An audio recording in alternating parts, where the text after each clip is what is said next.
हवाई हमला करके बेगुनाहों को मौत के घाट उतारने के आरोप अफगानिस्तान ने पाकिस्तान पर लगाए हैं। तालिबान सरकार ने दावा किया है कि पाकिस्तान ने आधी रात में एयरक्राफ्ट और ड्रोन से नागरिकों पर बमबारी की है और वो सही वक्त पर इसका बदला भी लेगा। पर पाकिस्तान ने ऐसी किसी भी एयर स्ट्राइक से साफ इनकार कर दिया है। लेकिन तहरीक-ए-तालिबान पाकिस्तान के आत्मघाती हमलों ने जनरल असीम मुनीर को दहलाना भी शुरू कर दिया है और इस बीच पूर्व प्रधानमंत्री इमरान खान के समर्थकों का खूनी तांडव पाकिस्तान में शुरू हो चुका है।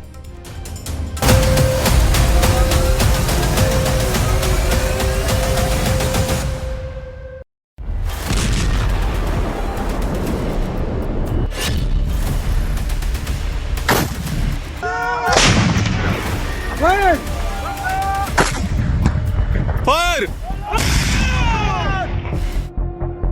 ये धुआं अफगानिस्तान में उठा है। इस आग से फिलहाल तालिबान तिलमिला रहा है, लेकिन इसे पाकिस्तान की सेना की बुज़दिली की निशानी भी बता रहा है, क्योंकि यह हमला रात में हुआ, बेगुनाहों पर हुआ। पाकिस्तान के हमलों में मासूमों की जान जाने के आरोप अफगानिस्तान ने लगाए हैं। साथ ही ऐसा इंतकाम लेने का भी ऐलान किया है जिससे पाकिस्तान का नक्शा बदलना तय है। यानी जनरल आसिम मुनीर के पास अब सिर्फ दो ही विकल्प बचे हैं, युद्ध या फिर गृह युद्ध। जनरल आसिम मुनीर को तय करना है कि वो पहले अफगानिस्तान से निपटेंगे या फिर उनसे जो पाकिस्तान को जला डालने पर तुले हैं। पाकिस्तान अफगानिस्तान में सीधे युद्ध की टेंशन बढ़ गई है।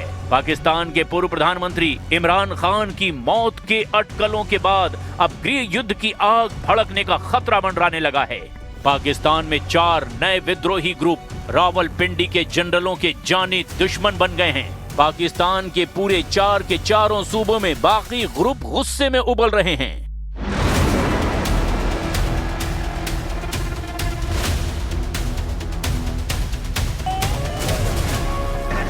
पाकिस्तान ने अफगानिस्तान पर फिर से हमला करके आत्मघाती कदम उठाया है। आधी रात पाकिस्तानी सेना ने अफगानिस्तान में भयानक हमला किया।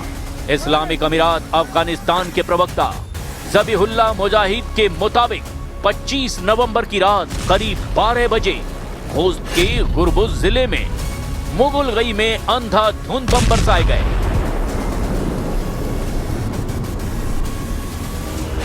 खोस्त में पाकिस्तान की एयर स्ट्राइक में 9 बच्चों और 1 महिला की मौत हो गई है।